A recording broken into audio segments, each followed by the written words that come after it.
I go both ways.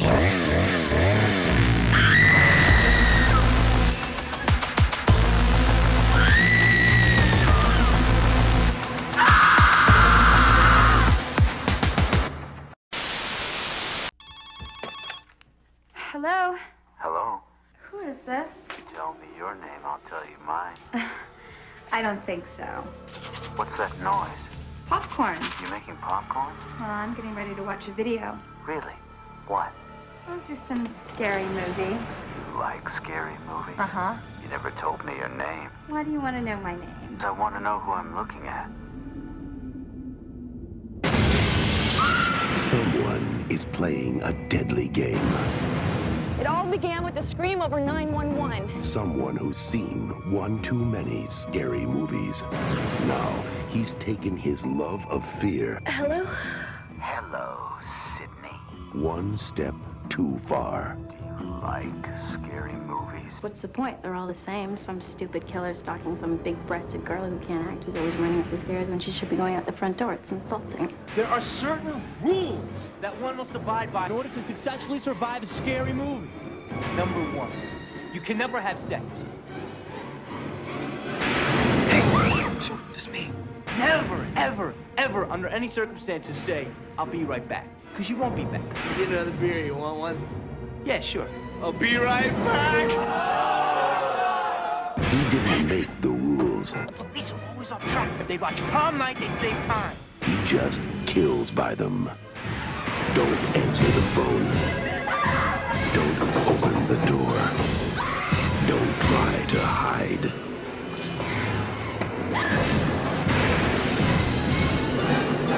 Everybody's a suspect! You're not scared, are you? Scream.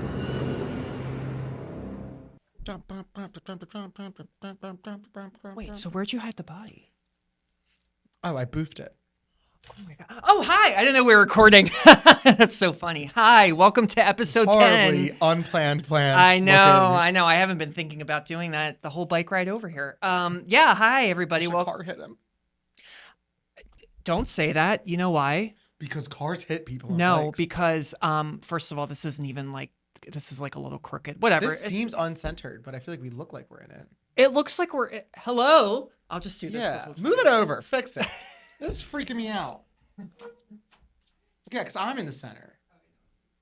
I think that's better. Yeah. Wait. No, you can't tilt it. Wait. Make No, it no, straight. I'm not. Hold on. Wait.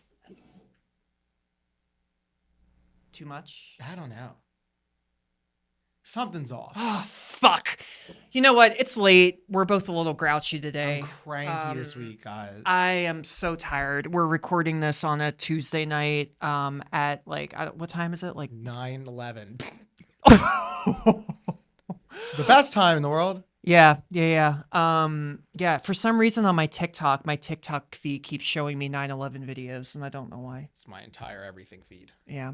I'm assuming it's a lot darker. You must get like all the like tragedies in the U.S. Like I watch a lot of stuff. yeah, John Benet Ramsey probably. You know what? No, I don't find that interesting. We all know what happened. Yeah. Stop talking about it. I'm over it. And Melissa McCarthy's gonna play the mom in a movie.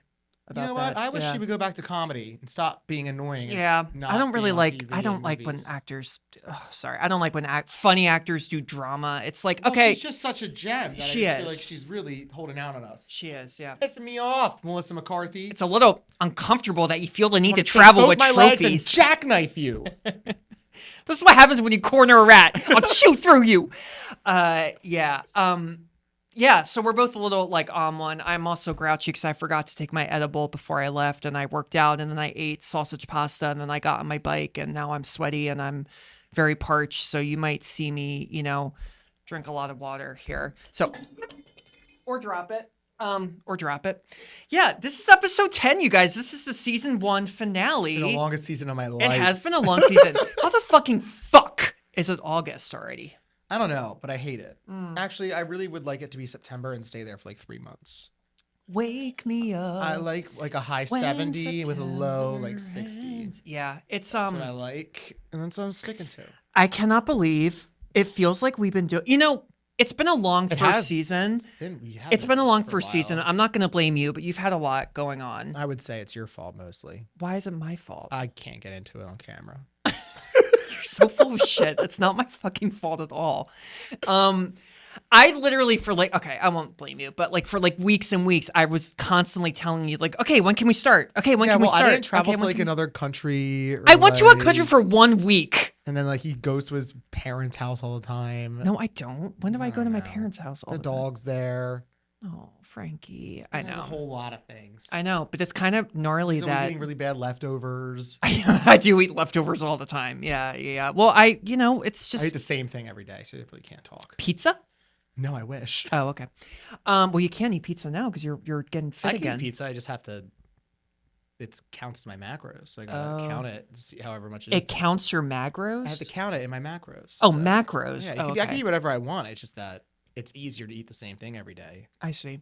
So every day I just have a bagel, half an avocado, 2 things of 25-gram protein yogurt, and then the rest is chicken and white rice. Okay. All right, Tom Holland. It's horrible. Yeah.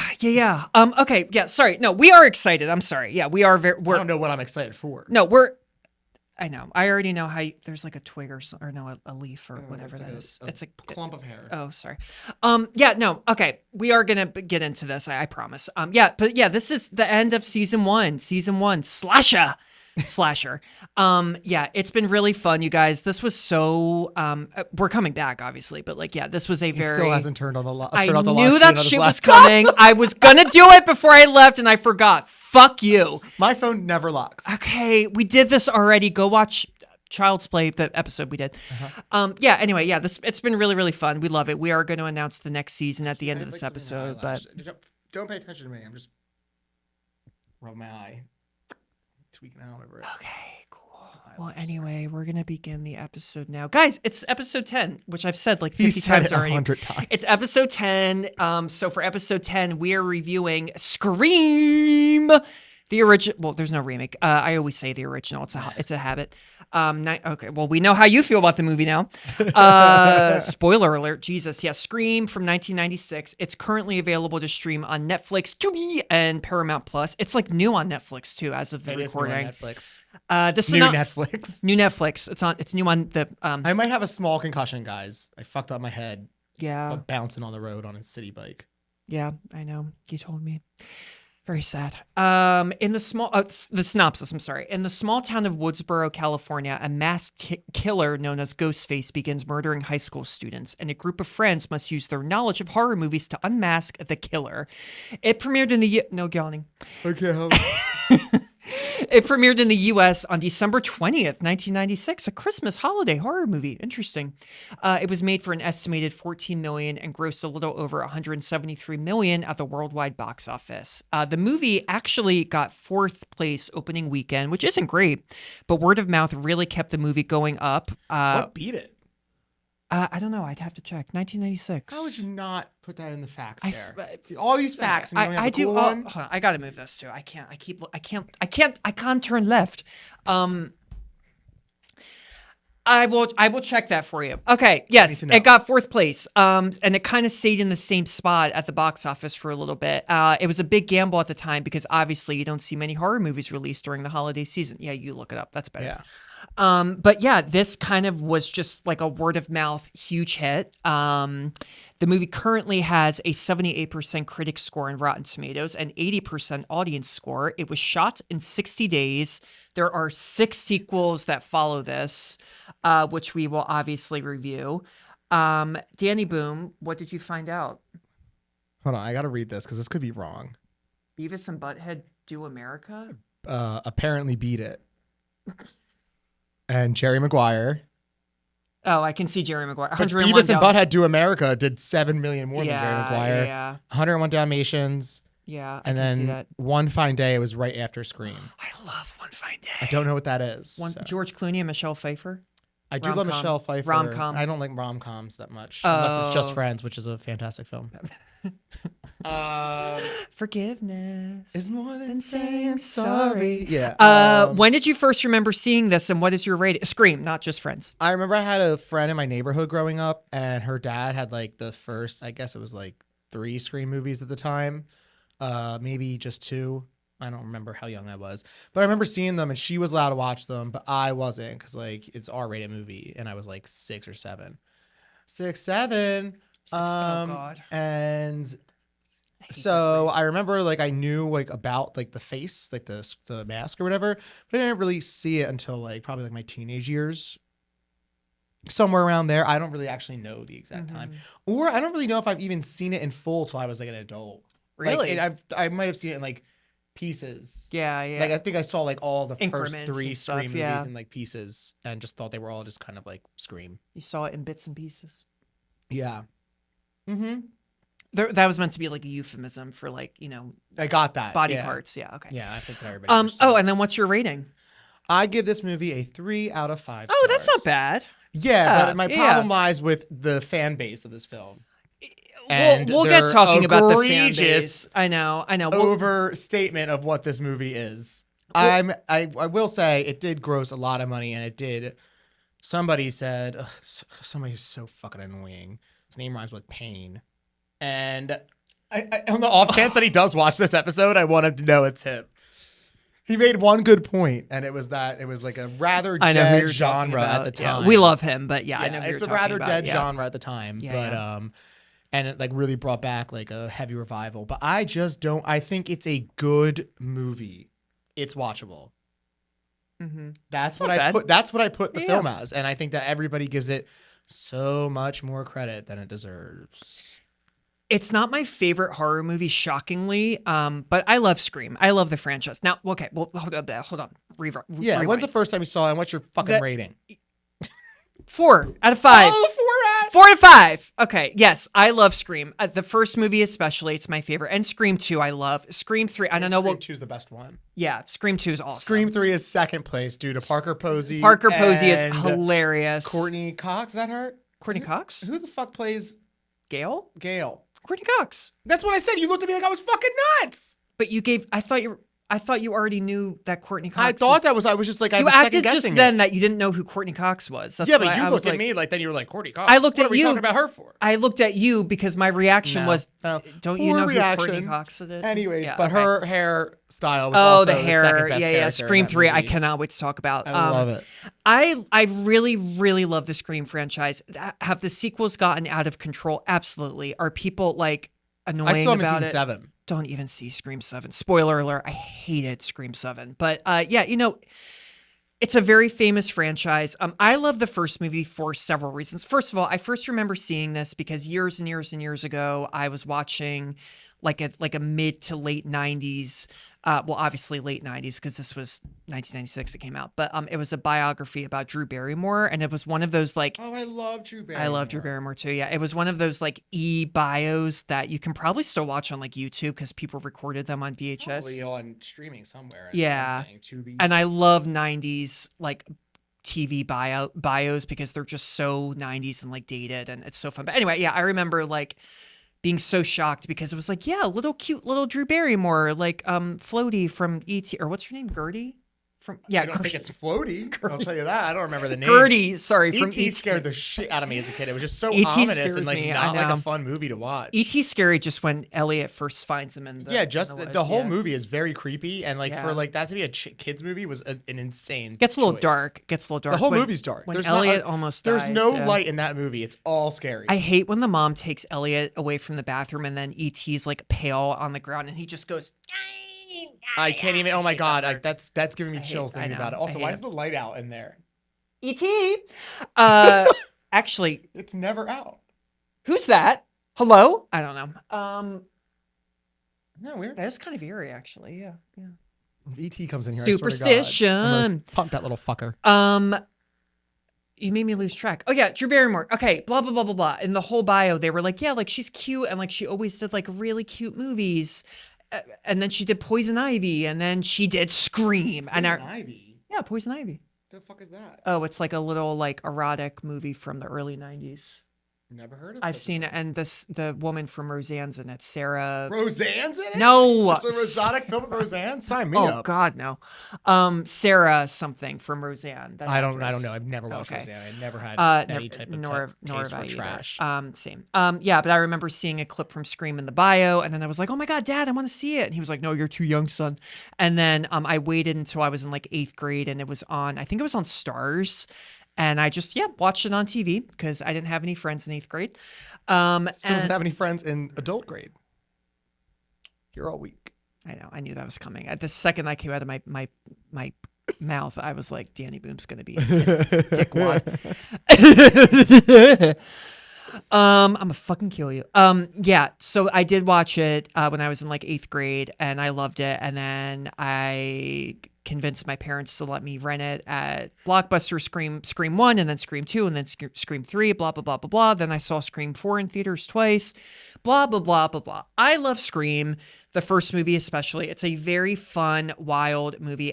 It wouldn't have been good if Wes Craven hadn't directed it, I think, because Wes Craven, for those who don't know, he did A Nightmare on Elm Street. He did... He also did that movie Night Terrors. Yeah, which with was like... Robert Englund. Robert Englund, yeah. And he played Marquise de... Lafayette? No, Marquise de Sade, the guy who made 120 Days of Salo. Oh. The original Frenchman who wrote the book that the movie was based on. Oh, I and didn't know then he that. played him in the past, and then he played... Wait, Wes Craven did? No, Robert Englund. Oh, Robert Englund. Okay. Wes Craven sorry. directed it, and then Robert Englund played him in the past, and as a cult leader, like channeling him in the present. It was very good. Okay. I just watched that recently. Interesting, yeah. Fun fact. He also loves Salo, Salo, sorry, or 120 Days of Sodom. Sodomy. Sodomy, yeah. Which we... I wouldn't say... love's a crazy term. But I definitely... We had a whole text... I own the special edition. We had a whole Criterion text copy. conversation this week about like one season we have in mind where we're just going to be watching like his favorite horror movies, and the list he gave me... It's not my favorite. It's just the most fucked up horror movies I've ever seen. Anyway. Okay, wow, I've been talking forever. Scream. Yeah, it's fun. I love it. It's action-packed, it's bloody, it's funny, it's I love the dialogue. I love also the action. I don't think people talk enough about like the thrill, like not action like explosions, but just like the thrill of the movie, like running, being chased by a killer. I always love that. I love that in a horror movie. Yeah, we know. He likes the Texas Chainsaw Massacre, and half the movie's a marathon. I know. Well, I like jogging. So anyway. Jogging? Jogging, I said. I know. You're He so doesn't understand movie references at all when anybody else says them. I don't. It's from Anchorman. But He's this like, is we're why trying this new thing called jogging. It might be yogging. I'm actually not a big Anchorman fan. Well, that's insane. Sorry. Point. Sorry. The movie, like I said, was directed by Wes Craven, master of suspense. He also directed Scream 2, Scream 3, Scream 4, and then he died. For newbies who are like I said, Wes Craven. I'm not going to repeat his bio. Go listen to A Nightmare on Elm Street, the episode that we did about that, episode 3, or just know things. Just know things. Craven at the time wasn't actually interested in making a horror movie, but he loved the script and signed on after he found out Drew Barrymore was going to appear in it. She's in it for like 2 seconds. I know, but it's Drew Barrymore. It's. I would love to meet Drew Barrymore. Me too. She seems like a nice gal. It's floaty. If that's her name, I haven't seen E.T. I'm going to play in Elliot's room. I used to say that all the time to my family. The movie was written by Kevin Williamson. And fun fact, the original title for Scream by him was also Scary Movie. Was Shout. I always think it would be funny if they did like a spin-off of Scream where it was Scream Home Alone, because the Home Alone poster, he's doing that. And this could be like Sydney going like, you don't care, do you? No. Okay. Kevin Williamson is a very prolific Hollywood screenwriter. He's the creator of the shows Dawson's Creek and The Vampire Diaries. Dawson's Creek. Dawson's Creek, The Creek of Dawson. He also wrote the screenplays for It's terrible. I'm so sorry, guys. This is my time of night. Like for the next hour, I'm gonna yawn and then I'll be wide awake. Yeah.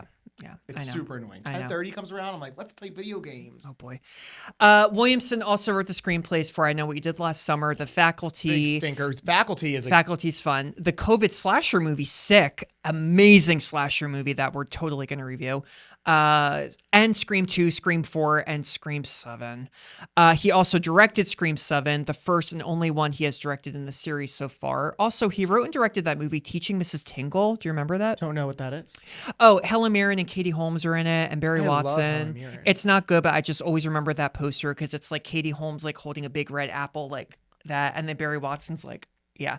Helen I don't know who Mirren. Barry Watson is. He was in Seventh Heaven. He's the older brother. Wait, Barry Watson, is that his name? Wait, hold on. Wait, pause.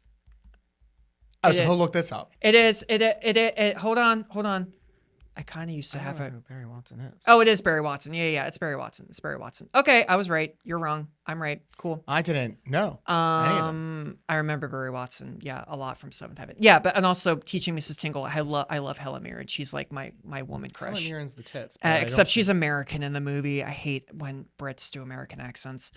The idea for Scream came to Williamson when he was house sitting for a friend, and a news story broke about Florida's Gainesville Ripper, a man named Danny Rolling, I think is how you say his name. He murdered 5 college students over 4 days in August 1990 and was sentenced to death. He later confessed to, trigger warning, I guess, that's like, might be the first one, to raping several of his victims, committing a triple homicide in his home city of Shreveport, Louisiana, and attempting to murder his father in May 1990, just a few months before the murder. know. He attempted to murder his father, but didn't get caught. What, did his dad not tell on him? Maybe he had like dementia.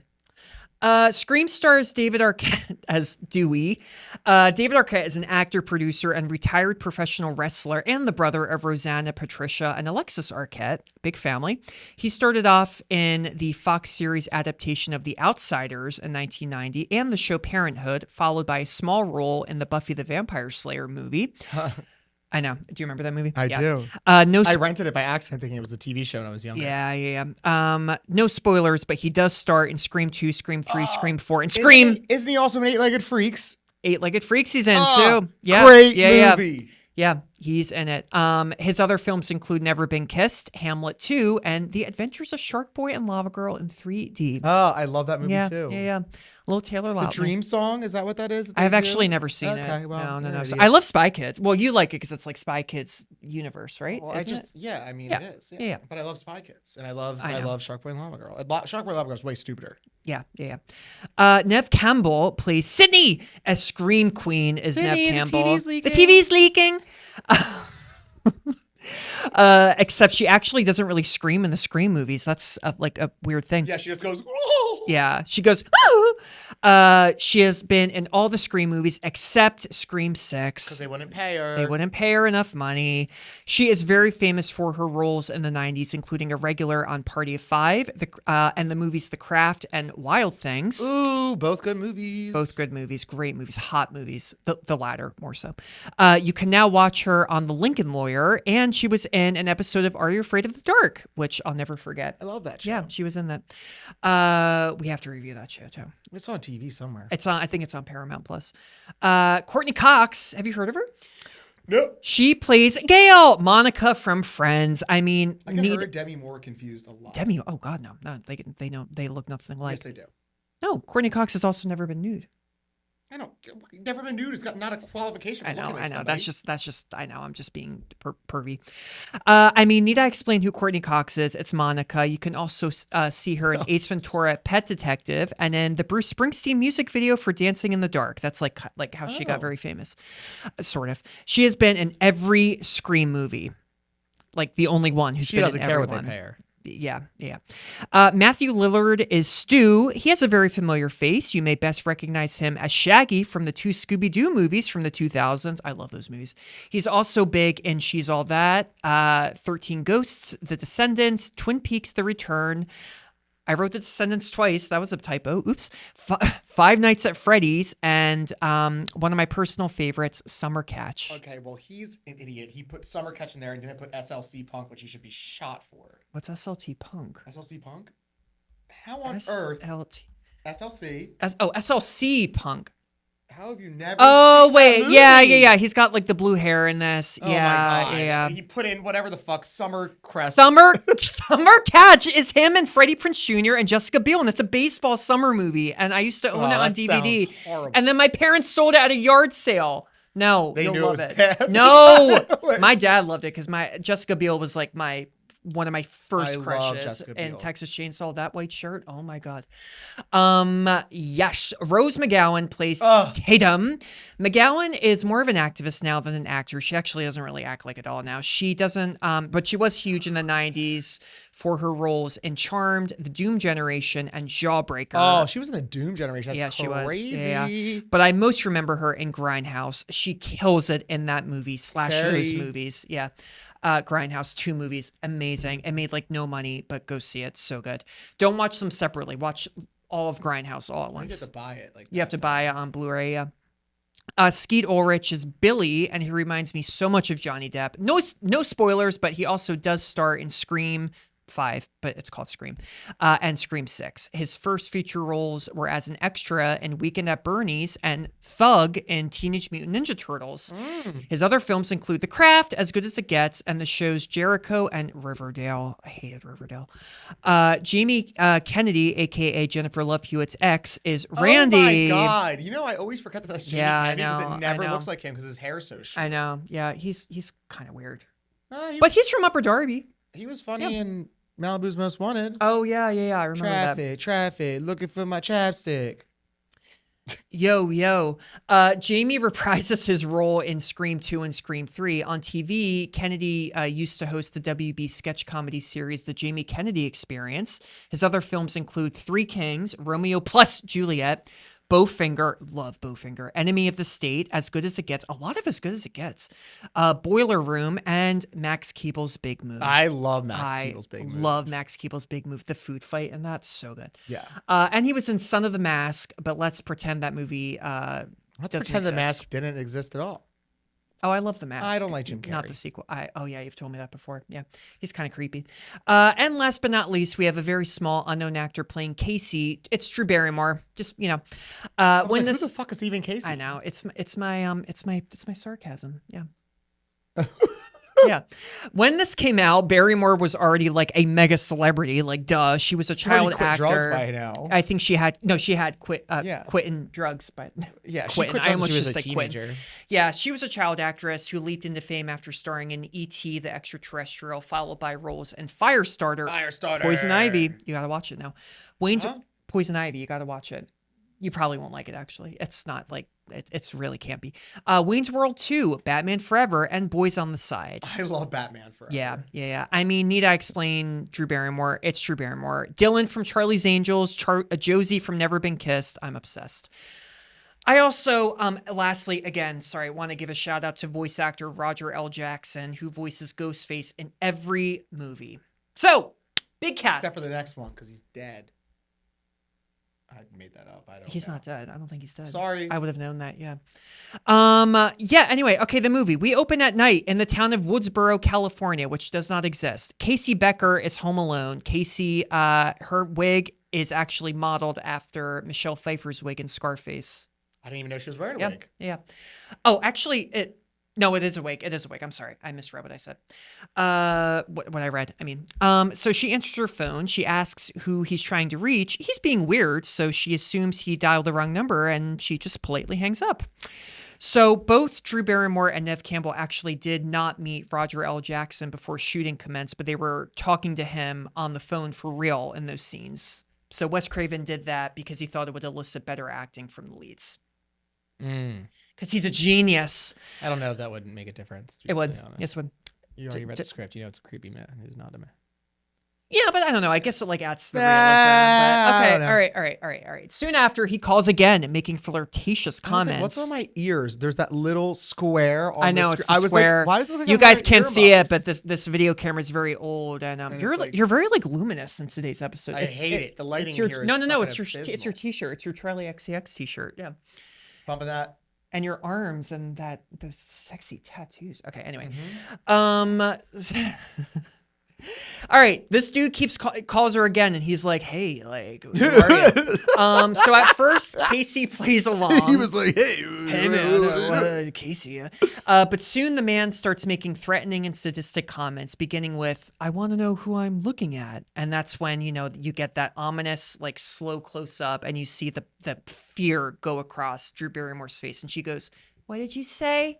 and then like you hear a dog barking, and it's like, oh god, oh shit, oh god, yeah, she's fucked. From there, he also, I love this opening sequence. Do you love the opening sequence? Well, it's a great opening sequence. Good. I will say that it's like I give it like the opening sequence. The opening like, sequence is like my favorite part. Commonly, like it's ever since then. It's my like, favorite. It's my favorite. It's been notated as like one of the best opening sequences. Yeah. It's not better than Super Troopers, but Scary Movie also had a better opening sequence. Yeah, I literally was coming in here thinking that we were going to talk about Carmen Electra. I totally forgot that it was Drew Barrymore in the real thing. What's that sound? Oops, I farted. I didn't think you would hear me. How is that movie so effective still? But then you see Scary Movie 6 and it's just the worst I know, thing on I know. earth. Oh, brother. From there, the killer goes on to reveal. Spoiler. He's a killer. He goes on to reveal that her boyfriend Steve is tied up on the back patio, and there's that great line where she picks up again and she goes, "Listen, asshole," and then he goes, "Hey, no, you listen, you little bitch. You hang up on me again, I'll gut you like a fish. Understand?" Casey turns on the patio lights and sees him screaming in horror, her boyfriend, that is. Now in control, the caller turns the situation into a horror trivia contest. If Casey answers the trivia questions right, she and her boyfriend get to live. If she fails to answer correctly, they die. And you know how Drew Barrymore was able to cry so well here? Wes Craven would tell Peppers. No. Wes Craven will tell her real life Killed stories. her mom. Real life stories of animal cruelty. He would tell her that. What? Yeah. Oh, that's really fucked up. For me, you just have to put on Cheaper by the Dozen, and I will bawl at that movie. I will cry at Mighty Joe Young. Oh. Or Monster Squad. Oh, Mighty Joe Young. Oh, God. Such a good movie. As a starter, she answers the warm-up question correctly. Not impressed, the caller then asks her a trick question. It's not a trick question, but he asks her, who was the killer in Friday the 13th?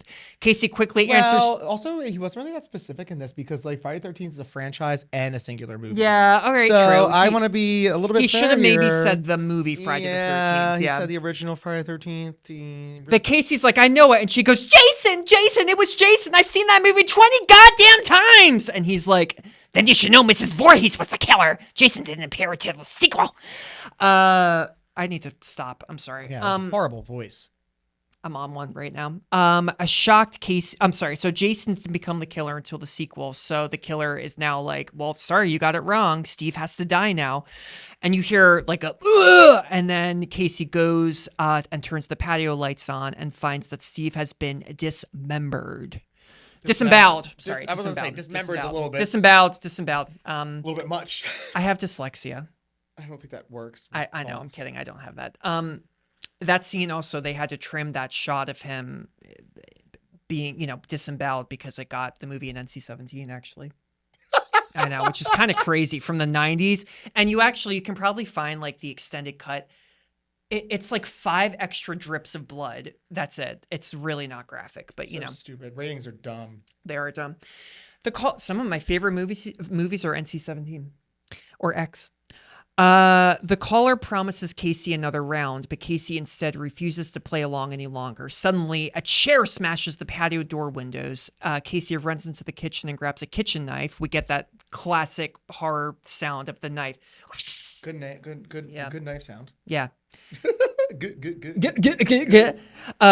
Casey quietly runs out of the house for the scene where the killer... Oh, I'm sorry. I didn't get there yet. The killer, a cloaked figure with a scary ghoul-like mask, appears and he smashes his head through the glass. And for that scene where Casey hits him in the face with the phone, that's actually Wes Craven wearing the costume, and he was really hit in the face. I don't know why. You see, I find these trivia facts and I'm like, why though? And there's no explanation. So, I mean, he was an eccentric fella. The killer though, he starts chasing her in the yard and then he stabs her slowly in the chest. We get that really cool shot of her running and then the knife just goes. I don't know. He stabbed her regularly and they slow-moed it. It was cool though. It wasn't like a bloody scene, but it's just a cool shot. It made it seem like he really was just like, hey. No, because they're running. I did this. I don't know. It wasn't clear. Okay. All right. Suck my dick. It was a slow-mo scene. He stabs her in the chest. She falls. She hits the knife away, and then he grabs her by the throat, and then she knees him in the balls. And she does all of this just as her parents are driving in the are coming into the driveway. Now, you probably know this already, but by now we've obviously seen the Ghostface mask. And many of you may know this already, but for those who don't, the mask is based mainly on the famous painting The Scream by Edvard Munch and the album cover for Pink Floyd's The Wall and the ghostly characters that appeared in the 1930s Betty Boop cartoon. Yep. And during production, Ghostface's signature black robe was going to be white to make him appear even more like a ghost, but this was changed in fear of people comparing the costume to those that the Ku Klux Klan wear. That makes sense. It does make sense, and that would be... Now I have this old school cartoon in my head with a song, but I don't know what the song is. And it's like a guy like turning into a skeleton, and then he like falls down, and it's like... Oh, is it like creepy? No. Oh no, that's a TikTok song. It's like very. It's like he's got like a hearty, I would say like a crooning black voice. Ugh. Was it Doug? No, this is like Betty Boop time. I know, I'm kidding. I hate to bring up the Weinsteins, but you know they did distribute this movie, so I know it's like a swear using the Weinstein surname. But producer Bob Weinstein also originally thought that the Ghostface mask was idiotic when he saw rough cuts of the opening sequence. So he asked the producers to film one scene with 7 different masks and let him choose the one he liked the most. Producers didn't agree and threatened to shut down production. Finally, he was okay with it after seeing the final cut. Bob Weinstein, I know he's not Harvey Weinstein, but yeah, there's a lot of bad things said about Bob Weinstein as well. And apparently Wes Craven was very good friends with them, I think. I thought you'd be like more intense that I'm mentioning the Weinsteins, but... I don't think so. Well, he's not the one who did anything. Yeah, but it's his brother. Well, Harvey Weinstein like produced the movie, but Bob Weinstein, they're brothers. This is it. Oh, I don't know that. I'll show it to you. Okay, cool. I'm gonna leave it up so I don't forget. Now on the ground, the killer starts strangling her. She goes to call for her parents, but her voice is fucked up from being strangled. With her last ounce of strength, Casey takes off the killer's mask and sees his face, but we don't see the face. The killer then repeatedly stabs her. I knew who it was from the first. Don't say it. Don't say it. Meanwhile, Steven Spielberg. Meanwhile, as Casey's parents return home, they see the house in disarray and go to call the police. On the line, they hear their daughter on the other end slowly die. Remember, this is no cell phones. This is landlines. I love a landline. I just actually looked up today, ironically, how old school phones worked. Like, I was like, how did wires do that? Well, speaking of One Fine Day, if you see One Fine Day with Michelle Pfeiffer and George Clooney, the phones are so big and it's so funny because I love the big there are phone scenes vibe, of like though. Michelle Pfeiffer like in a cab and the phone rings and she goes and she like pulls like the little antenna out. Oh, it's so hot. Oops. I know. There we go. The only person who has sound notifications on too. He's like a fucking serial killer. Casey's dying. Oh my God, we're still on the opening sequence. Yeah, you're the one who's dragging it on. You're dragging it on. You're dragging it on. You're supposed to cut these down.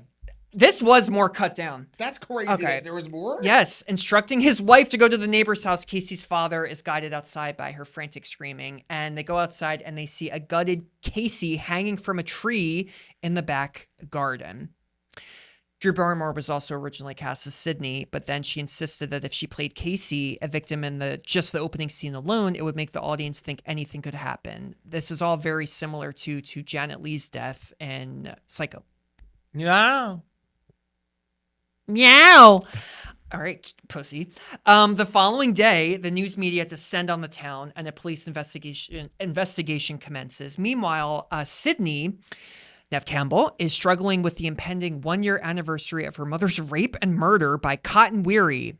And Cotton Weary, you see him. I love the name. I'm so sorry, but the whole Cotton Weary plot line is so stupid to me. And this I like it. I like it. I like it. So dumb. I like it. Dumb. It's so unnecessary. It doesn't even fit. I disagree. I like the Cotton Weary story because, I adds a level of like almost kind of like soap, like melodrama. It just feels like a second thought. No, I like it. You see, because this movie it kind of is like many genres at once, I think. I don't know. It feels like a second thought to me, and it just feels like too much. And Cotton Weary, if you look, you see him in like archive footage, fake archive footage. He's played by Liev Schreiber. So, and he has a much bigger role in the sequels. Anyway, okay. The trauma has made Sydney unable to consummate her relationship with her moody boyfriend, Billy Loomis, whom she's been seeing for 2 years. Her father is traveling for work, and he'll be back on the coming Sunday. That night, while waiting at home for her friend, Tatum's great. I love Tatum. Name. I love the name, and I love that character. Sydney receives a threatening phone call from the killer. The use of caller ID also increased more than threefold after the release of this film. I don't know how anybody measured that, but okay. Yeah, okay. So Sydney... People are definitely privately in their own homes looking at their screen or their phone more often now. Hey, it was I always say it was the 90s, but it was the 90s. It was different. Do you remember the 90s? I do. Bullshit. I was born in 93. I mean, I had a life. For 7... You don't remember? Yeah, I remember my 4th birthday. I had... No, not my 4th birthday. My 6th birthday. I had a Pokemon cake and I had all 3 starter Pokemon on the cake, but Charmander was in the middle. And I wanted my mom to cut out the entire Charmander and give me that as a slice of cake. And she wouldn't do it, so I threw a fit and ran upstairs and cried until I got it. Jeez. My 4th grade party, I had a birthday party. It wasn't 4th grade. Oh, sorry. 6. 4-year-old. You were 6? 6. Oh, okay. Yeah, I messed up my time. I couldn't do my math right. For my 4th birthday party, I had a party and one of the guys hit my dog with a volleyball pole. Yeah. Deserved it? No. Charlie. R.I.P. He got diabetes. Sydney received... Okay, yeah. She gets a phone call. Okay. She's playing around. She thinks it's just Randy, Jamie Kennedy, playing a prank. And Randy. Then the killer threatens her by saying, if you hang up on me, you'll die, just like your mother. Horrified, she hangs up and locks herself in the house, and then jump scare, Ghostface bursts out of the closet and attacks her. There's also so many closets in this house. It's a ridiculous house. The silly thing about the Scream movies, too, is that, especially like the first two, is that Ghostface is so flimsy and like trips all the time and is like a twig. Like literally in the scene, he comes out of the closet, Sydney like ducks and falls, There's and a then scene with the doors like jamming another door that would never happen. There's like, and also like Sydney, I gotta just show this. Sydney literally is like, no, and she kicks him like that, and then Ghostface like flies back on the floor, and it's just so overdone. But yeah, whatever. It's fun. I like it. Cool action. He smacks her head on the ground and he's about to stab her, and then she kicks him again. She runs upstairs. She barricades herself in the bedroom. Yes. And I love in Scary Movie they reenact this moment, but Sydney contacts the cops online and writes "white woman in trouble." Also, can you contact the cops on Can you contact the cops on Instant Messenger? Is that even a thing? I have to contact Cox. The Cox. Oh my god. Wait, I need to pee. Are you fucking kidding me? I have to go so bad. Oh my god. It's gonna make me cranky. I'm gonna kill you. All right, I gotta make a note now to edit this because I did it for A Nightmare on Elm Street, and then you made me delete the whole fucking episode. All right. Oh my goodness. Sorry, I have to pee. God, hurry up.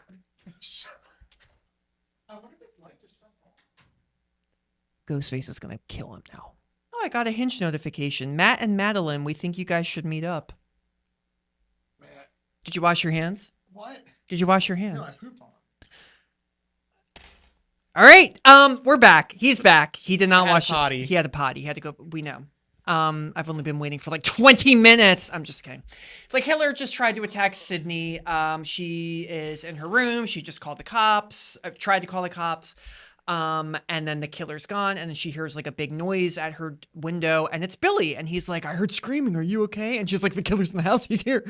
And she hugs him, and then a phone drops out of his pocket, and she's like, oh my God, the killer was on the phone with me too. So she freaks out and runs out, and Billy's like, no, what are you doing? And then she's about to go outside, and it's Dewey. He is there, and he's holding a Halloween mask. Dewey, I think we already met him in the scene before, I forget, but he is the sister of Tatum, and he's a deputy sheriff, and he's... I can't even like take this movie seriously because all I think about is Special Officer Doofy. I know.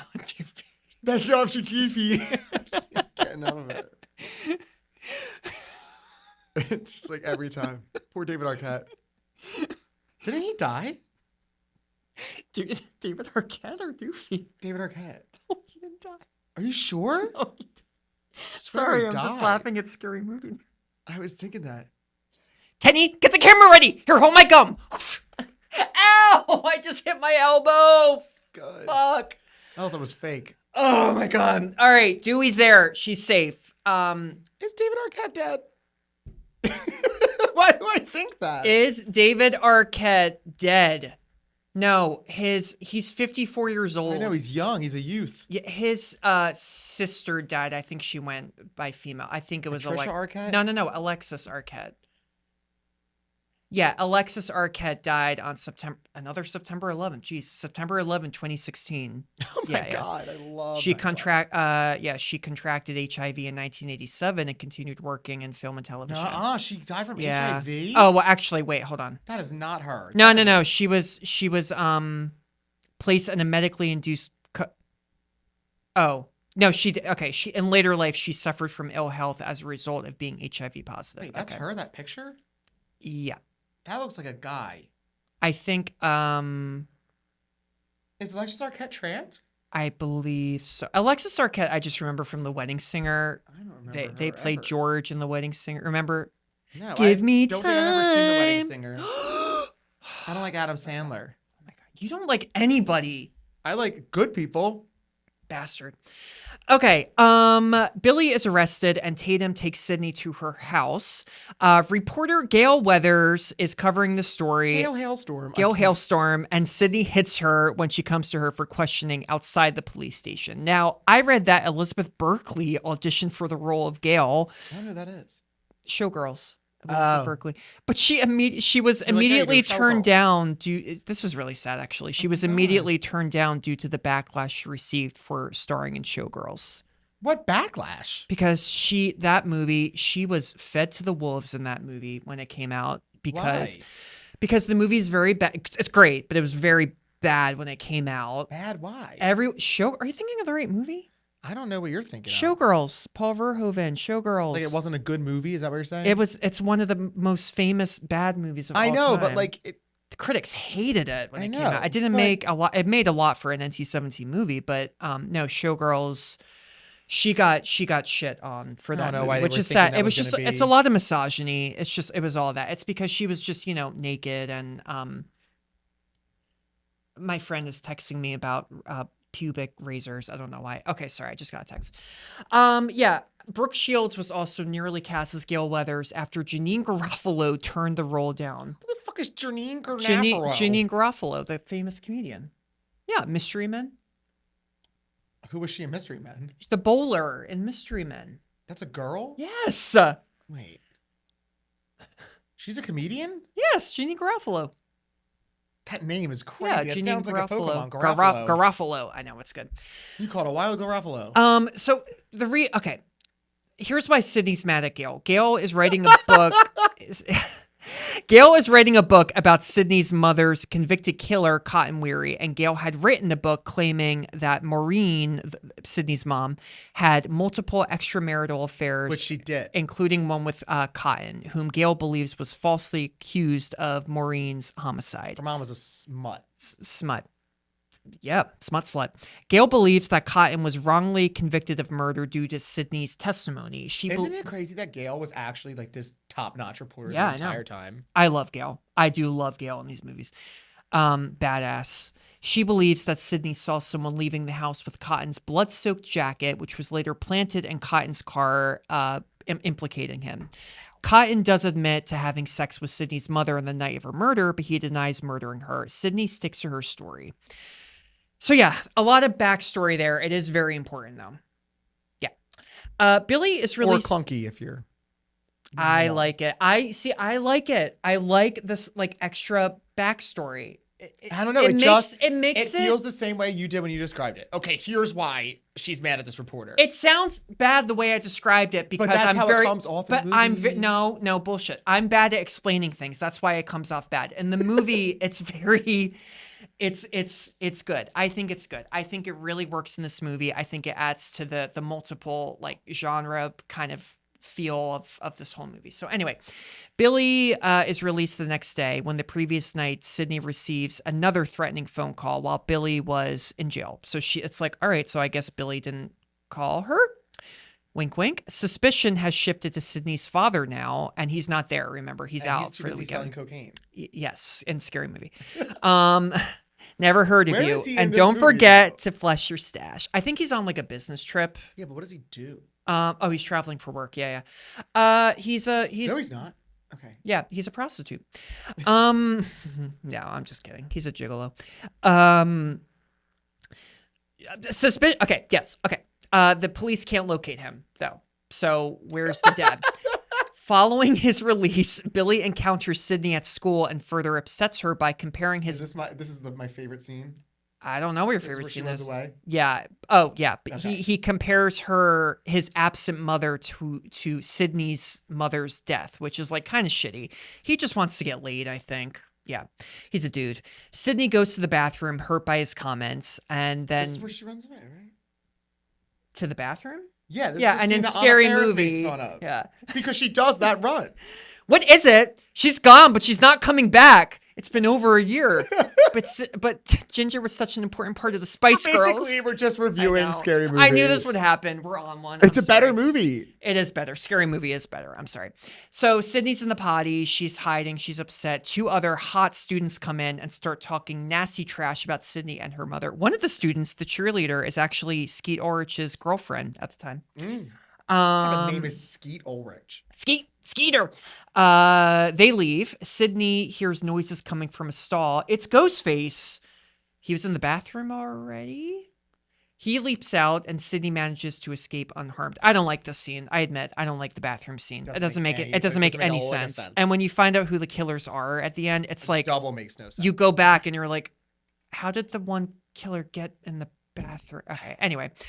That day, school was suspended in the wake of the murders, and after the students have all left, Principal Henry Winkler is in this too. He is stabbed to death in his office. When also, if you Who's look, Henry Winkler? Happy Days, The Fonzie from Happy Days. Yeah, funny you mentioned that because in the scene when Principal Henry opens the closet, his black leather Fonzie jacket from Happy Days is hanging in it. So. Yeah. There's also a moment in this scene where he opens up the door leading to the hallway and you see a janitor mopping the floor and he's dressed in like a Freddy Krueger shirt. Yeah. It's Wes Craven. It's Wes Craven. Yeah. He pulled a Stan Lee. Yes, he did. Or Stan Lee pulled a Wes Craven. Stan Lee. Yeah. Stan Lee Elnatz, holes. Yeah, he gets killed though. He's stabbed to death. Billy's friend, Stu Mocker, Matthew Lillard, the best, and he's Tatum's boyfriend in this. He throws a party to celebrate the school's closure. Freddie Prinze Jr. actually auditioned for the role of Stu. And they said, "Wow." Yeah. Wait, I know Last Summer came out before this. No, the year after. That was 1997. This is 1996. He got his chance there. And that was shitty. I know. And then I still know we did Last Summer, the movie where, they go to the Bahamas. And the reboot, which is... Oh, God, the reboot. I watched that on Halloween Day last year, and sorry, hated it. I like Tyreek Withers, and that was like the only good thing. The party, okay, he's throwing a party. The party is attended by Sydney, Tatum, and Randy, the nerdy guy I was telling you about, and several other students. I know, you love that name, Randy. Randy was Seth Green also auditioned for Randy. I always go back and forth between if Seth Green and Jamie Kennedy are the same person. Yeah, I can actually see Seth Green during that role. Yeah. They both are the same person. Seth Green kind of looks like that in Idle Hands. Yeah. Also, I forgot that Seth Green is in It, the original It movie.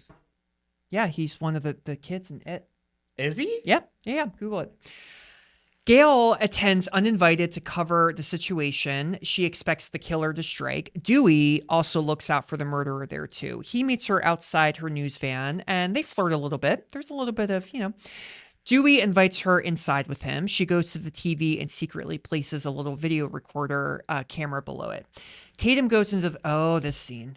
I love this scene. Tatum goes into the garage to get more beers when suddenly Ghostface appears at the door. I know. I'm just a day player. Horsey, you scared me too. Tatum thinks it's Randy in costume. She tries to get past him. He grabs her arm, and also, I love the line. She goes, "Everybody thinks it's Randy this whole movie." I know. Why? I don't know. Poor Randy. Also, I love the line Tatum goes, because she goes, "What is this? I spit on your garage." He grabs her arm. I spit on your grave.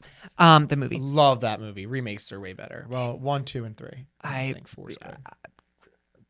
Well, 2 is disturbing movie, but really not. I knew you were gonna say that. I know. I would say the newer ones definitely are.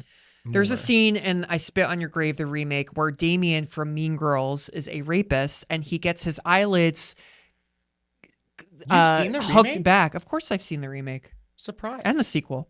Yeah. Did you see 1, 2, and 3? Not the third one. Third one's good. Number Yeah, 2 yeah. was not good. The one where they went in like Eastern Europe. Yeah. That was not that great. Ghostface grabs her arm and slices it with a knife. A fight ensues. Tatum is badass though. She throws beer bottles at him and she smacks him with the refrigerator door. She tries to escape through the doggy door. Ghostface turns on the garage door. I've never seen a dog door. I've on a never garage seen ever. Yeah, except for this nor have movie. I know.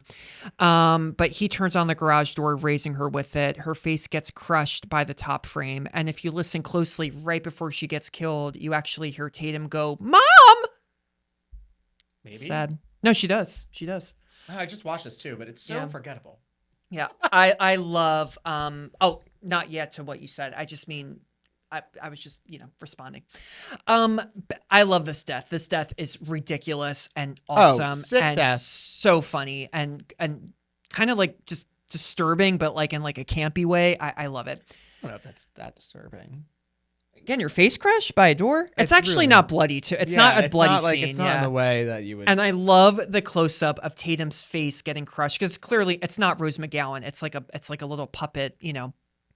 head and dummy, whatever. And it's just so funny because her head is just like, yeah.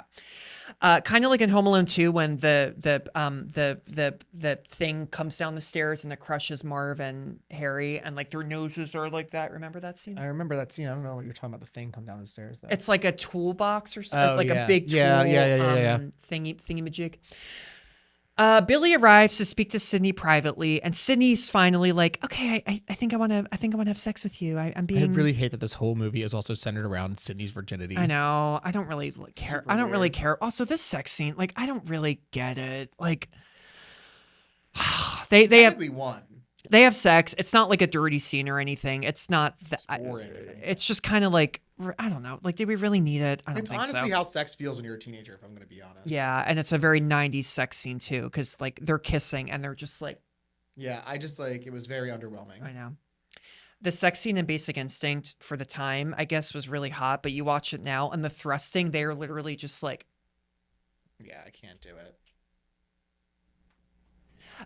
Meanwhile, I'm sorry. In the other room, Randy gives a little spiel about the rules of surviving a horror film. It's a pretty famous part of the movie. You can't have sex. You can't say, "I'll be right back."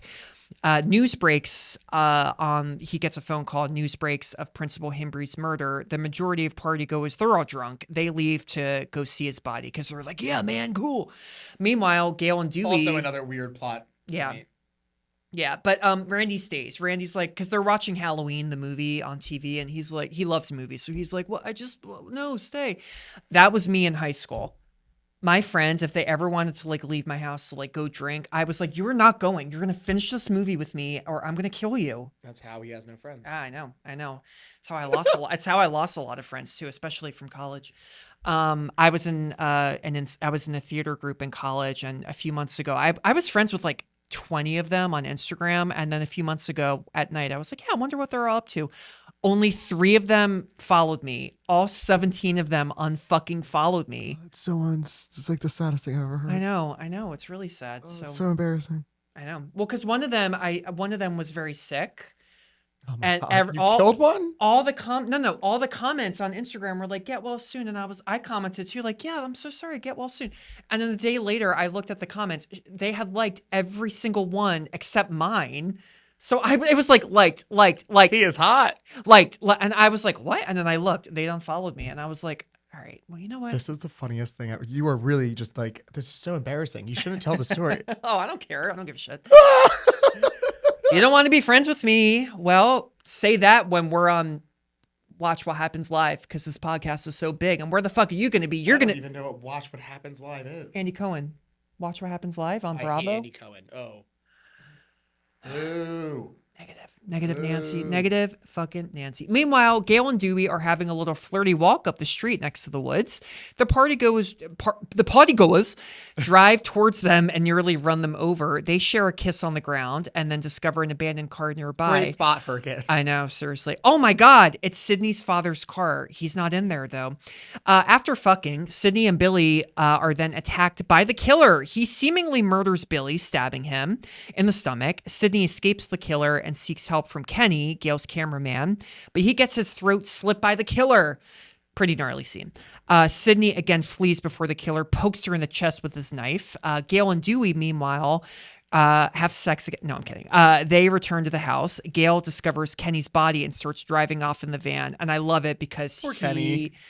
Yeah, I know, but he like appears like on the windshield and she's like, Gail's like, I'm sorry about what happened, but get out my fucking car. Gail ends up nearly hitting Sydney on the road, crashing. Sydney gets back to the house and sees Dewey exit the front door with a knife in his back. She hides in the car while the killer, who has the keys, manages to get in. Sydney gets away. It's a funny scene, too, because Sydney's in the car and the killer has the keys, and then the killer just goes, and he just ducks, and Sydney's just like, yeah, it's cool. She takes Dewey's gun. Stu and Randy suddenly appear out of nowhere outside and accuse each other of being the killer. Sydney retreats into the house where she finds Billy wounded but still alive. Sorry, he just, for those who aren't watching, he keeps moving those fucking keys. God damn. I'm gonna murder you. Literally, you're what's the phrase? You're wrecking my spirit. No, I don't know. If it is a phrase, that shouldn't be one. Oh God, I can't right now. It's so late. I have to get up at 5:30. Sydney retreats into the house where she finds Billy wounded but still alive. She gives him the gun. Billy lets Randy into the house and shoots him. What the fuck? Billy reveals he has feigned his injuries and is actually the killer. Stu pops out and is revealed to be the second killer. And every time I just think of Scary Movie when Marlon Wayans just goes, surprise! Oh my God, yeah. Surprise! Billy and Stu discuss... Okay, so why are they the killers? They discuss their plans to kill Sydney and frame her father, whom they have taken hostage for their murder spree. The pair also admits to killing her mother, Sydney's mother. Billy says he was motivated to seek revenge on Maureen because she was having an affair with his father, which drove his mother away. Yeah. I don't totally... I love that they're the killers. They're badass. They freak me out in this because you can tell that they're like... Stu's cool. Stu's a creepier killer. You know why? And they even say this in the movie. Stu doesn't have a motive. I'm getting a little bit woozy. Yeah, I'm here. getting woozy. Shall I have the machine gun? Stu doesn't have a motive. Billy has a motive, but the fact that Stu's just like, I don't care. I just want to... I love Stu. He's great. Yeah, that is scary. I don't really get this whole motivation for Billy being like, I'm going to kill you because your mother was a slut and she made my mom leave the house. Yeah, what did you kill your dad? Wouldn't you kill the... You did kill a mom. Wouldn't you kill your dad? It's your dad's fault. Wait, it's Sydney's dad's fault? It's fucking... Oh, yes. Yes. I don't get it. Yeah, I don't get it. They bring... It's just so... I don't know. That whole part there could have been a little bit...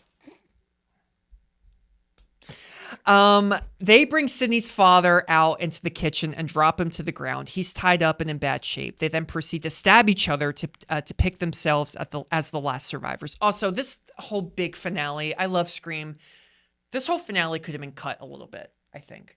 Do you agree? I think so as well. It's a little bit like this. It's silly. I think it's supposed to be silly. It's supposed to be, but like the I feel stabbing like each this movie never other. really found its identity. Literally, the stabbing each other. This is the one sequence in the movie where every time I watch Scream, I go, all right, I think this is like a little bit... It's like satirical, but then I'm like, but then they're not dying when they're stabbing each other. But then this is also when I get lost because I'm like, well, the movie's kind of like a meta version of like a horror slasher movie, but then... It's like almost like, wait, but then they know that they're in a movie, so they know that if they keep stabbing each other, they are... If you fucking do that one more time, I'm going to sew your mouth. I don't know. I don't totally get it. Anyway, they're stabbing each other. They're like, woo woo. Gail comes to the rescue with a gun in hand, but when she goes to shoot Billy, the safety is on. He knocks her out, but he also, I don't really know how he knocks her out. He like pushes her against like a little column, like on the porch, but whatever. But before he's about to kill her, he and Stu discover Sydney and her father are gone. She calls them and admits to calling the police on them. And I love it because she just goes, Are you alone in the house? That's so funny. Billy goes to look for her, and she pops out of a closet dressed in Ghostface outfit, stabbing Billy in the neck with an umbrella. Is that possible? Depends on the umbrella, I guess. I don't know. I don't own an umbrella currently. I have a lame ass. Trying to patch that up I have a PNC Bank umbrella. Yeah, I also have my free umbrellas. For this scene, the stuntman was supposed to actually hit a pad on Skeet Ulrich's chest, but instead he stabbed his neck. neck. The first hit got the pad, but the second one slipped and hit him in the chest. And Skeet's chest has had metal wiring beneath the skin from open heart surgery he had as a child, which causes him intense pain should it be struck or have pressure applied to it. Thus, when the umbrella accidentally stuck his chest, his shocked expression and scream of pain were genuine. Yeah, and director Wes Craven kept it in the movie. Guys, not the TV show. Not the TV show. Real pain sells, I guess. I don't know if I should really be saying that on a podcast. Don't do that. Yeah. Well, it's true, but like, don't do it. A lot of people get like smacked and stuff in movies. Yeah, no, it's true. Yeah. Yeah, I mean, okay. Anyway, Stu suddenly appears and he and Sydney fight. She kills him by dropping a television set on his head. I love it. I love the television set. Wes Craven loves a television And it's a 90s TV, so it has a big ass. Remember that? I had one, a TV with a big ass, not a big ass, in college. And yeah, I left it there when he loves a TV kill. Dream Warriors? Yeah, Dream Warriors. Yeah. Randy is revealed to be wounded but alive because he's a virgin. Because remember the rules. He said you can't have sex and you will survive a horror movie. Jump scare. Billy is still alive and punches Randy in the face. Why is that funny? It's just so silly. I know. He begins strangling Sydney. She sticks her finger in one of his wounds. Oh, I love that. And just before he's about to stab her, Gail shoots him. Yeah. Gail saves the day. After Randy remarks that horror film killers revive for a final scare, Billy lunges for them from the ground, but Sydney shoots him in the head. I would argue that Gail's the real hero. She is. She really is. She is. In the first movie, at least. In all of them. I think that Gail's the one who figured out that that Cotton was the one that was innocent. She saves Sydney in the end. She figures out there's going to be this party and there's going to be a murderer. Mm-hmm. She figures out all of this. And then in the other movie, she's just as helpful with everything. I love I love Gail's arc in the first three movies. I think the writers really ran out of ideas, and it's like they try to make Gail mean, but like likable mean, and then they make her go a little bit too far, and then she's like very nice and normal. And I don't know, I don't totally love that, but I just love though how she really is like the most smart out of all of them. Mm-hmm. I love that she's like a tabloid twit, as Sydney refers to her in this movie. And I love her attitude. I love how real and honest and I don't give a fuck kind of attitude that she is. And I concur. Yeah. I think she's the real heroine. Yeah. Fuck Sidney Prescott. No, I like Sydney, but Gail's like forever my favorite. Now, this movie, like I said, it originally got slapped with an NC-17 rating, and they had so silly to me. I know they had to resubmit it over 9 times for reconsideration, and the MPA kept asking Craven to cut out more of the film score, and eventually Bob Weinstein, the producer, he stepped in, which secured the film's R rating. He told them to remember it's supposed to be viewed as a comedy and not a horror movie, and they gave in and gave it an R rating. Which is, I feel like NC-17 like just came about this like decade. It was no, Henry and June was the first NC-17, and that was 93, I think. Okay, so this decade? Oh, 90s.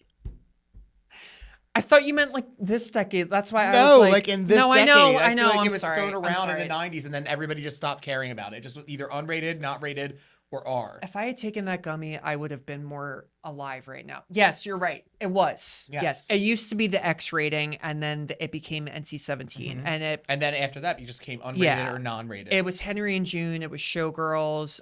There was a Holocaust movie called Bent that got an NC-17. And then now it's still pretty rare, but it does happen. Blue is the Warmest Color. Shame. Big Dick Michael Fassbender. One of Lars von Trier's movies. House of Jack built. No, that didn't get an NC-17. That got an R. Sure? There's one of them.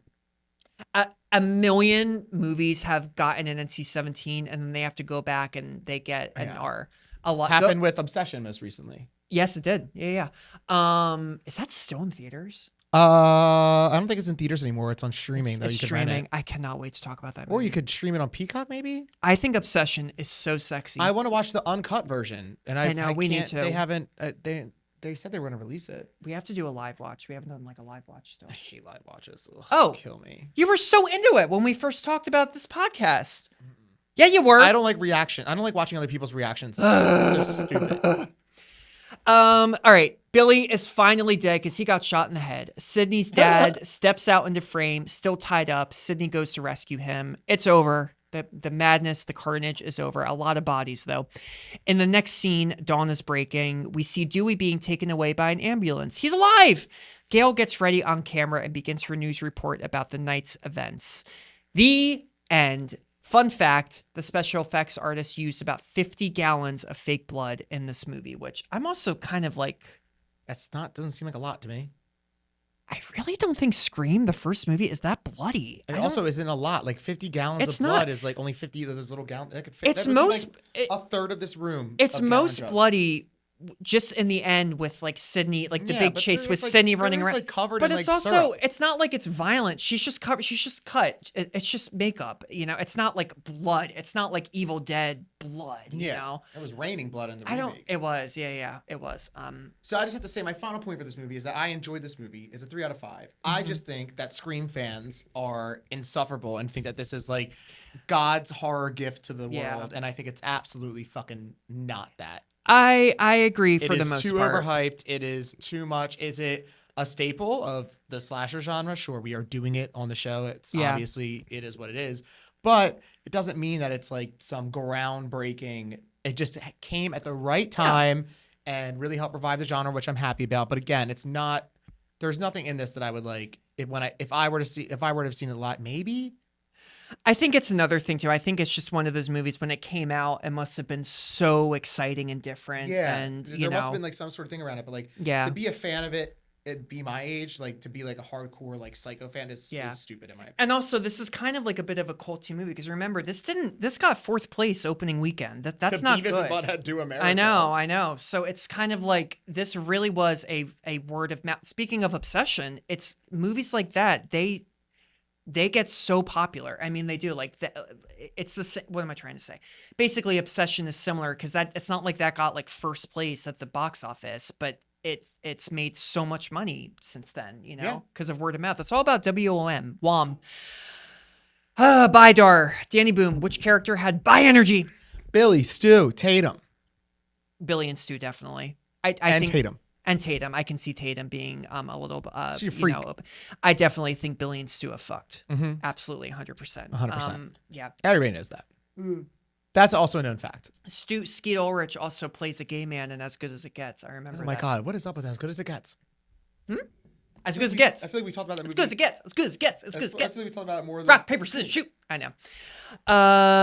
Who is your final bi pair?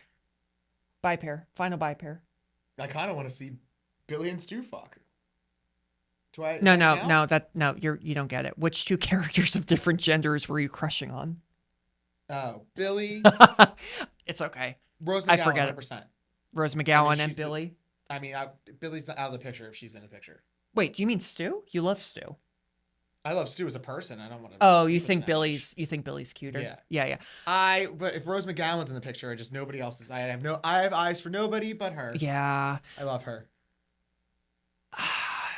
Billy's pretty cute. I wouldn't hit it off with a guy like that. They're too moody and like watch me play my guitar and smoke. But I plays the guitar at all. No, but he just has that like Timothy Chalamet like. Oh, I love Timothy Chalamet. I can't stand Timothy Chalamet. I like old Timothy Chalamet. I like 2017 Timothy Chalamet, or I'm sorry, Timothée Chalamet. For me, it's probably Billy and yeah, Tatum. Tatum's spunk. You see, I had a big crush on Nev Campbell when I was young, but. Ugh. No, sorry, Nev Campbell. That was so mean. No. The character, you mean the character? I think. Hopefully, that's what you mean. It just came out like that. I'm sorry. Sydney though, Sydney's too boring. I wouldn't hit it off with Sydney. I'm sorry, nice girl, but too like. Oh, hey, no, when and are you also coming just Rose over? McGowan's so hot. And yeah, she is hot. She's always been so hot. I'm so sorry, guys. Yeah, I know. Was there a bisect moment in this? No. Not really, because No dismemberment. Steve gets disemboweled, but not dismembered. You taught me that word. Thank you, Danny Boom. What was your can't sit straight moment? Do I have one? No. For me, these are so hard for me because like I none know, of these movies like I got me know. going. And you say that every goddamn episode. I've only ever had 2 jump scares in That my entire segment life. is hard for me. I know. Oh, And I man. remember them too, so that's the crazy part. My can't sit straight moment is probably the opening. I think just because being alone at home and It was too silly for me to be scared. but was it too silly because you were just thinking about Scary Movie? Probably because I saw Scary Movie before I you saw see, Scream. like I can see that. I think for me though, I can forget it. I burped. I'm think sorry. yeah, but see, no, I don't think so because the movie When a Stranger Calls, the remake, that came out like 2006. Yeah, like 2005 like or 10 years after 2006? this Yeah. one, and that scared the shit out of me. Oh, you're crazy. That scared you? Like not jump scared, but like the whole idea of like the phone call thing. I feel like Scream is just too funny, and maybe that's from Scary Movie. But When a Stranger Calls, which also fun fact about that movie, just such a side note, they built that house and then deconstructed it just for that movie. It didn't say they didn't sell it. It's insane when they do that. A waste of money insane. and supplies. I need to rewatch that. The girl from Rip Girls is in it. Yeah. Remember? Oh my God, Yeah. Rip Girls. Yeah. I think I have that on VHS yeah. at home. It's on Disney Plus. Great movie. Yeah. For me, the can't sit straight moment is the beginning. I think if I had to pick, if there's really no other scene that's like creepy to me, I just think because I don't think about Scary Movie when I think about this opening sequence. I just think about, wow, what if I was actually alone and like some dude kept calling me and I you mean, know, also I don't know. like she has such a big house and so much stuff at her disposal. I just feel like she could have done a better job of defending herself. Yeah. Well, you know, I guess like when things are happening and it's scary, it's different. My boyfriend will be here and he's black and he'll kick your ass. You mean the one who wears makeup and dresses like a woman? That is so How'd funny. you know? I love, how'd you know? Carmela's just hysterical. Oh my God, so funny. Oh, wow. Well, look, guys, we did it. We did season 1. We finally did Scream. Yeah. We're on we season 2 explored next. the slasher genre, and we will be back to explore more slasher movies because there's like 187 million of them. There's way too Sequels, many. reboots, remakes, you name it. Like we said, each season is just going to be 10 episodes, but we're going to give slasher a little break, and our next season's theme is going to be ghosts. Whoopi Goldberg, Ghost, yeah. Talk about a perfect film. Talk about a perfect Oh, film. say something. Sam Wheat. I say that all the time. I will just go, Sam Wheat, and then I'll just run into a closet. Love that movie. I love the lore of that love it. movie. I love everything. I don't know about if we'll it. be reviewing Ghosts because it's not really like horror. We should do an entire season on the movie But we Ghost should do because an it's entire, so entire fucking season. worth it. I love it. But Ghosts, there are a million Ghost movies. There's a million of everything genre movies. So yeah. That's all though for today's episode. We are on the gram. Please follow us at By Which Project, and we're on YouTube. You can watch these and episodes. they're reviving MySpace, so hopefully we get one of those Oh, too. MySpace, yeah. And no. Gmail. No, that's Are we on? We're on. Oh, we're no, on, we're on Gmail. No. We're on I, Yahoo.com. I was going to make a Kazam. Kazam. Remember Kazam? It was like No. iTunes. It was like before No, it wasn't iTunes. called Kazam. Wait, hold on. I've never heard of such a thing. Kazam. Napster? Oh, God, this is going to bother me now. Kazam. Oh, I just Googled Kazam, and it's a movie from it's the movie 1996 with Shaq. Yeah, but there's also one with No, that's Sinbad in it. Shazam. That's just. Oh, no. Kazam is the one with Sinbad in it. And it doesn't exist. Shazam is with Zachary Levi. Yeah. And then Okay. Anyway, I got to stop. That's all though. Yes. Please, subscribe on YouTube. Please follow us on Instagram. Email us movie recommendations or comments bywhичproject@gmail.com. The next movie we're kicking off season 2 with is The Sixth Sense. Oh, I was going to do a Haley Joel Osment impression because he always talks like this in that movie. Mama. I have not seen this movie in full in a very I have a lot to say about this movie, and that's all I'm going to say. So I'm excited to watch it. This was fun, guys. We hope you like us. Me more. I hope you hate me. Everybody keeps on following me on Instagram, so I mean, that's because I'm cool. Yeah, he is pretty. He's kind of cool. All our friends. Yeah, I know. Until then, keep your doors locked and your options open. Yeah. I would never not do that. Damn it. I go both ways.